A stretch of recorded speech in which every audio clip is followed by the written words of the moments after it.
At this point, we're being joined from Arise Abuja studio by Uche Orji, Managing Director and Chief Executive Officer of Nigerian Sovereign Investment Authority, for a close-up on the highlights of the agency's 2020 financial statement, as well as updates on the agency's developmental impact within Nigeria for 2020.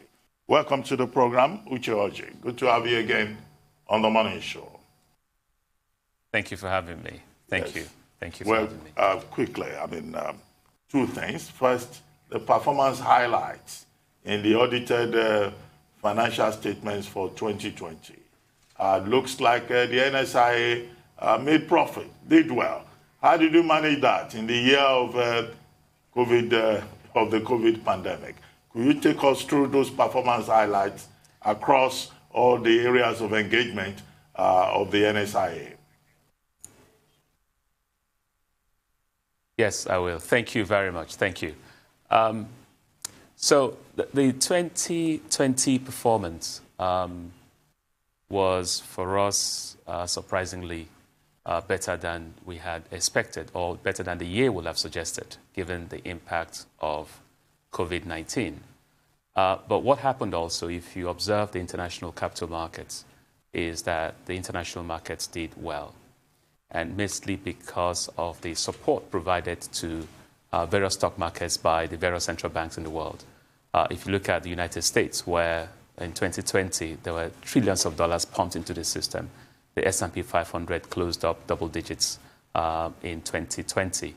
And also in other parts of the world, I think if you look at certain markets, maybe Japan or a few other markets in Southeast Asia, it wasn't all doom and gloom for the capital markets, even in the face of what was a very bad pandemic. And we saw this as a possible opportunity at the beginning of the pandemic when we started seeing the level of support.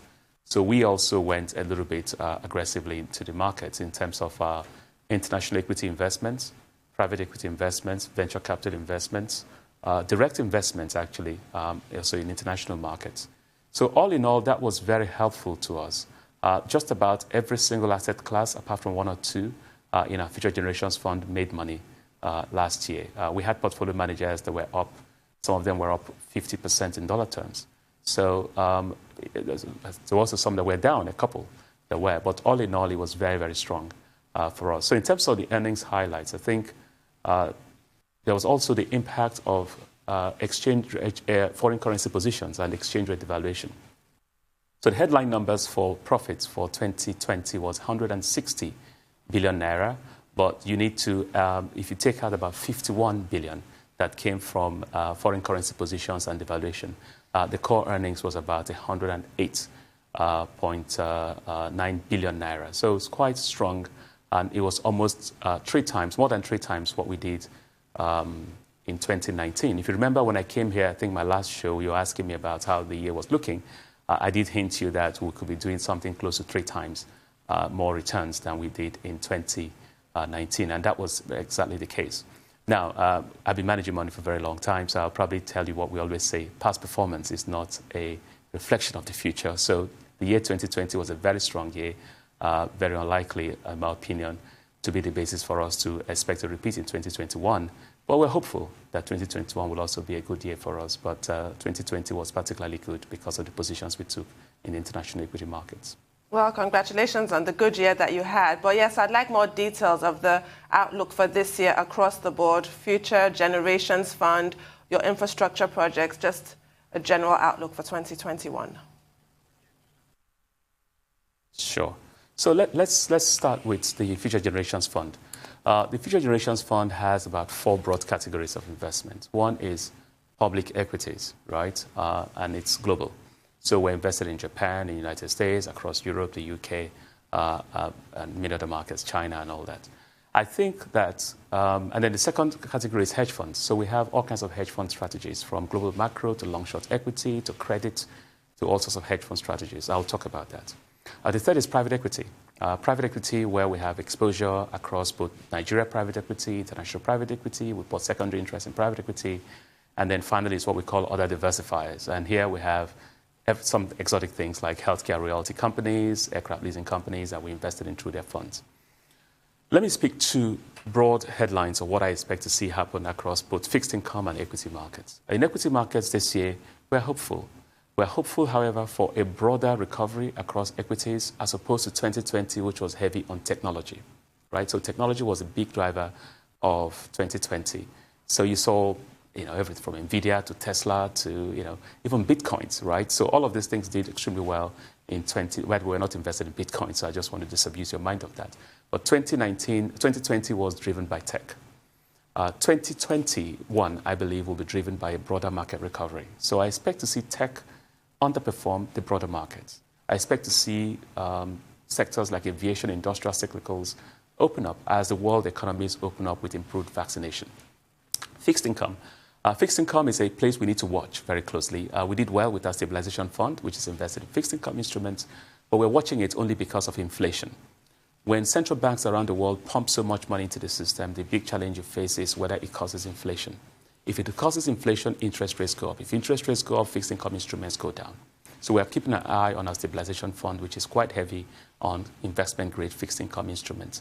I think my view is that on the balance of risk, it is more likely you see interest rates go up than go down across the world. And that, I think, will affect fixed income, and as well as, highly valued technology companies. So we're very careful about that. We're managing our positions around those kind of exposures.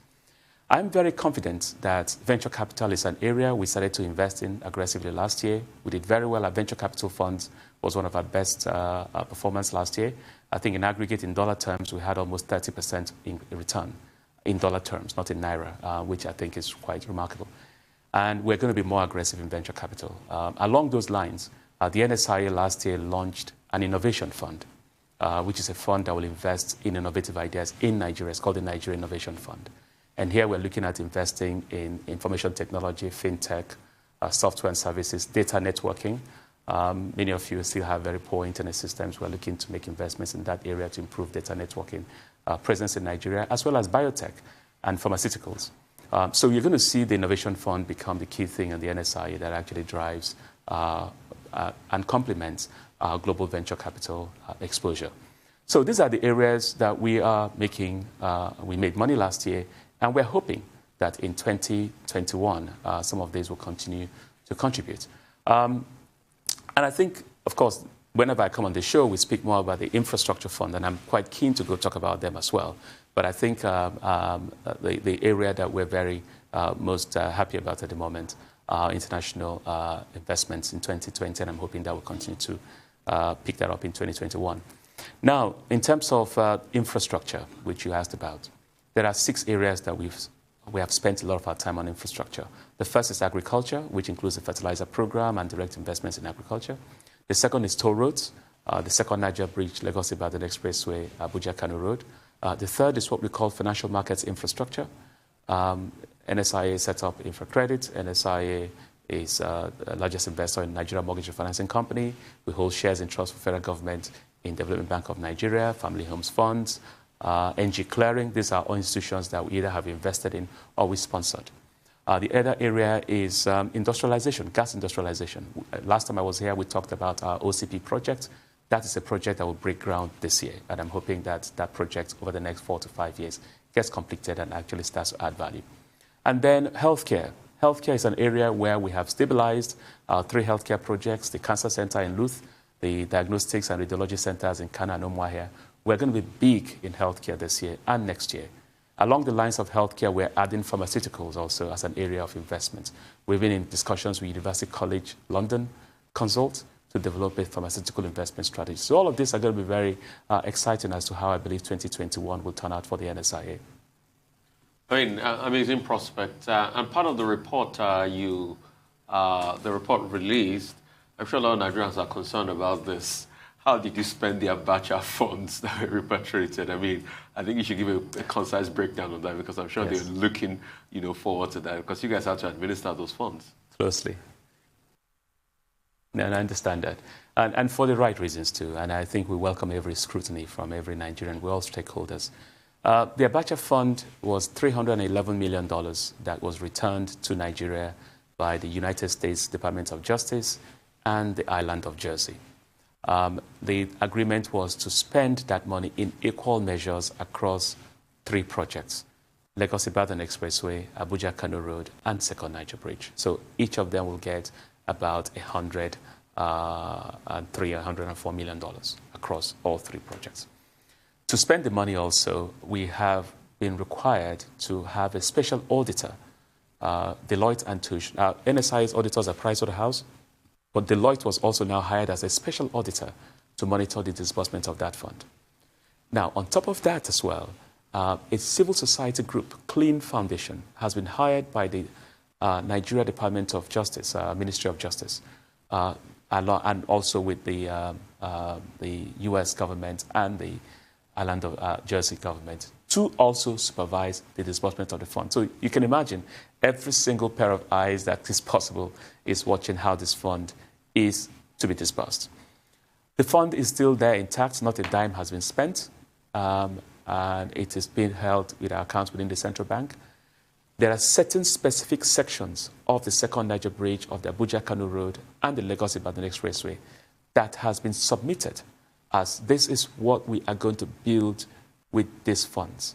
So as those funds are disbursed, the contractors build, NSIA supervise, Ministry of Works supervise, the competent authorities, as we call them, through Clean Foundation and Deloitte, will also supervise to ensure that the money actually goes to where it is said to go. Now, this is not, this is how we have managed largely the previous funds we have also disbursed on these roads, but we'll continue to also implement these extra measures just to give comfort to everybody involved that the funds are actually being utilized for the purpose that they were earmarked. We're also anticipating an extra 4.2 million euros. I'm sure that is still being discussed back and forth.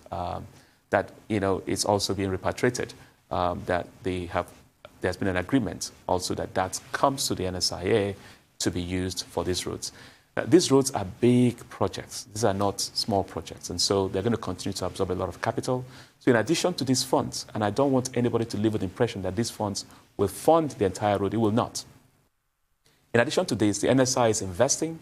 The government is also making investments, and we are going to come to the market sometime this year or early next year to raise bonds like Sukuk to help complete these roads. So I'm hoping that from next year we'll start to see phased completions and handover from Lagos-Ibadan, part of Second Niger Bridge, and part of the Abuja-Kano Road.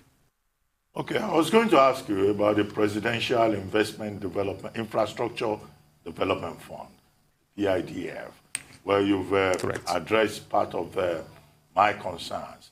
But when you look at it, the Lagos-Ibadan Expressway and some of these projects were told will not be completed until 2022.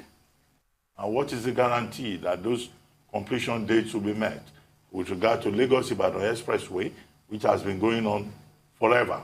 The Second Niger Bridge, which is almost an eternal project, the Mambila Hydro project, and some of those other projects that you have. I mean, in terms of delivery, is there any guarantee that 2022 will be realizable? And what are the challenges that you face with these mega projects, as you call them? Sure. Thank you for that question. And I'm going to go back a bit to these legacy projects. And you're right, Second Niger Bridge, I've been hearing about it since I was in primary school, so that's quite a long time ago. Lagos-Ibadan, many of us have applied that road and suffered. And so, yes. But if you travel those roads now, you can attest to the progress being made. And I know because every month or every quarter I make an effort to drive myself just to make sure that I see what's going on. So let me start with the challenges and also the timing for completion. We are in a public-private partnership with the Ministry of Works, with the contractors, and ourselves to ensure that the roads are done. So there are many moving parts in terms of everyone's expectations. We still believe that the roads like Lagos-Ibadan Expressway, I still believe will be completed before the end of next year. Of course, there's still some other scope of work that will continue, but in the main, the vast majority of it will be done next year, from what I have seen. We suffered delays last year because of COVID, because there was no movement of materials and men, and so that's kind of pushed things out a little bit.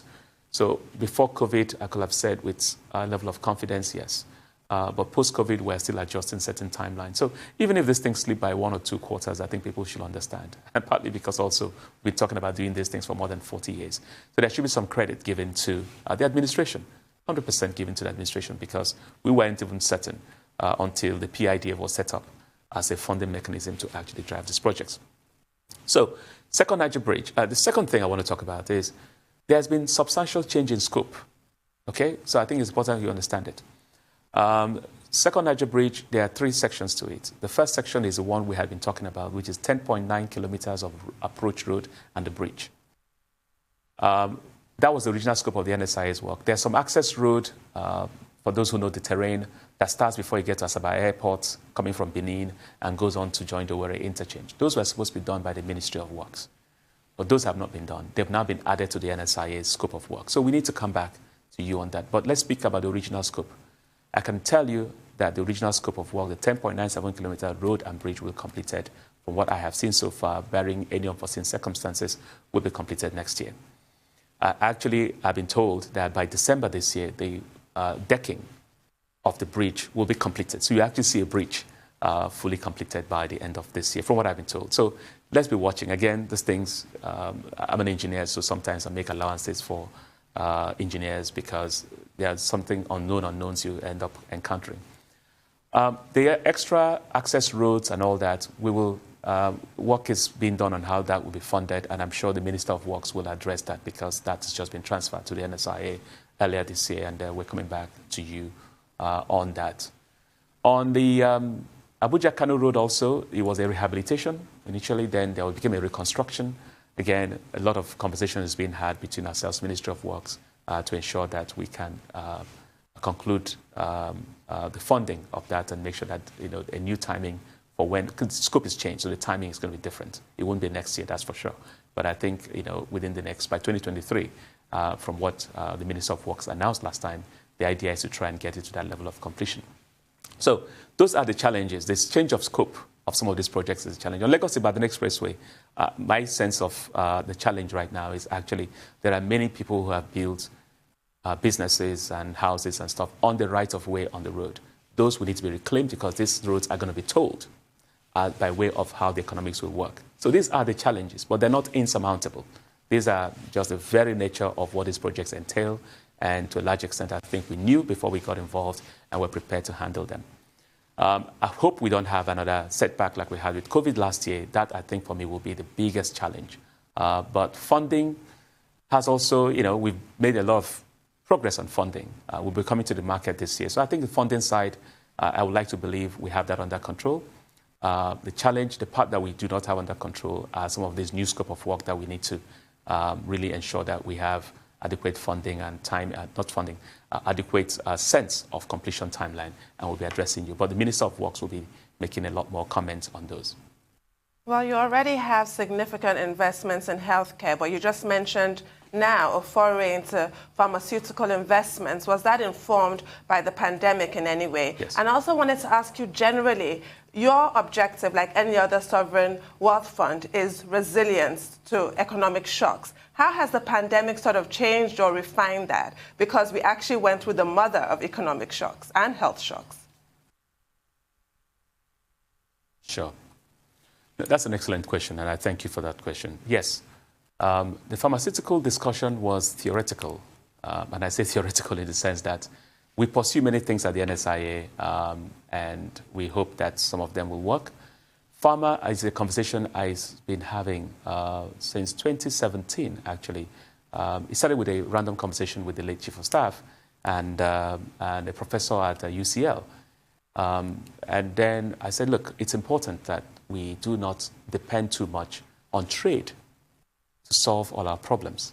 Not knowing that the first area that will get jammed up during the pandemic and show the limits of trade was pharmaceuticals. India controls most of the world's generics. China controls most of the world's APIs, pharmaceutical ingredients. And these two countries in the pandemic literally decided to withhold their stockpile for themselves. And so you realize that it is a matter of strategic interest as a nation to actually have truly world-class WHO-rated pharmaceutical manufacturing companies. So the pandemic accelerated that discussion. So the conversation with UCL has started pre the pandemic, but it became an imperative. Became imperative to deliver on it because of what was very clear with the pandemic. So that is something that we are suddenly bringing to the front burner. Whereas it was something of interest, now it's actually something of focus. On healthcare, yes, we've made a few direct investments and a couple of indirect investments. All right, we invested in a fund that invested in Evercare, so you will probably see an NSIA logo when you go to Evercare in Lekki. But we also have three direct investments in Kano, in Umuahia, and in Lagos, at the Lagos University Teaching Hospital. This year, like I said, we're going to go big on healthcare. You're going to see us break ground and start work on our multi-specialist Center for Advanced Medicine, which will be here in Abuja. We're also going to be investing, rolling out a lot more of these centers. The strategy was, look, build the first three, figure it out, make sure you know how it runs, hire the right people, learn all your lessons, and then roll out big. Our vision is to roll out 20 of these centers, from diagnostics to cancer treatment centers to all sorts of other smaller centers, to make sure that we can address healthcare issues. It is a major area of focus for the NSIA. You're going to ask me how you're going to fund it. The truth is, with the success, the limited success, and I would like to be very humble about that, because those things haven't really turned a big profit yet, but the revenues are ahead of our plan. We've now seen interest by co-investors who say, look, NSIA, what are you doing? Why don't we partner with you? And so we're now going to pool these funds together with other people and then be very big on healthcare. Like I said, there's a plan to roll out 20 burial centers, from diagnostics to cancer to renal to all sorts of things. And on top of that, pharmaceuticals, as well as our big Center for Advanced Medicine. Well, thank you very much, Uche Orji, Managing Director, CEO of the Nigeria Sovereign Investment Authority, NSIA. Thank you very much for your time.